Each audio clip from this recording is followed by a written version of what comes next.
আজকে চলে গেছিলাম মাদুর বার্থডেতে, আর সেখানে গিয়ে কী কী খেলাম সেটাই তোমাদের সাথে শেয়ার করলাম। এখন কিন্তু কেক কেটে নিচ্ছে, আর তারপর দেখো এখানে কিন্তু চিকেন বিরিয়ানি পড়ে গেছে।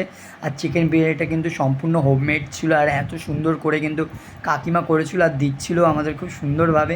আর আমার কিন্তু বিরিয়ানিটা ব্যাপক লেগেছে সত্যিকারের। একটু মাংস নিয়েছি, মাংসটা কিন্তু সলিড পড়েছিল, সলিড আর হাড় দুটো মিশিয়ে, আর তারপর কিন্তু আলু দিয়ে মেখে নিয়ে খেতে উফ এত সুন্দর করেছে। প্রত্যেকটা মশলা কিন্তু পরিপূর্ণ, আর তারপর স্যালাড পড়ে গেল, আর তারপর কিন্তু চিকেন কষা, আর তার সাথে কিন্তু চিকেন কষা আলু দিয়েছিল।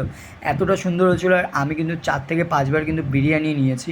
আমার কিন্তু খুব ভালো লেগেছিলো বলে, এটা বেশি রিস্ক নেই বলে কিন্তু সেরকম কোনো কিন্তু প্রবলেমও হয়নি। বাইরের দিয়ে কিন্তু বাড়িতে একটু বেশি বিরিয়ানিটা খাওয়া যায়, এটা কিন্তু মানতেই হবে। আর তারপর কিন্তু চাটনি পড়ে গেছে, চাটনিটা ছিল কিন্তু জলপাই আর হচ্ছে টমেটো দিয়ে করেছিল, আর সাথে কিন্তু পাঁপড় দিয়ে মিশিয়ে খেয়ে নিচ্ছি। উফ যা লাগছিলো না চাটনিটা, খুব ভালো লাগছিলো। আর তারপর কিন্তু আমার ফেভারিট পায়েস পড়ে গেছে, আর প্রত্যেকটা রান্নাই কিন্তু খুব ভালো হয়েছে। আমি তো ফুড রিভিউ দিলাম, আমার বান্ধবীরা কি বলছে রান্নাটা সেটা কাকিমা?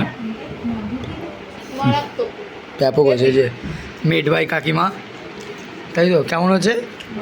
মারাত্মক। সবারই একই কথা।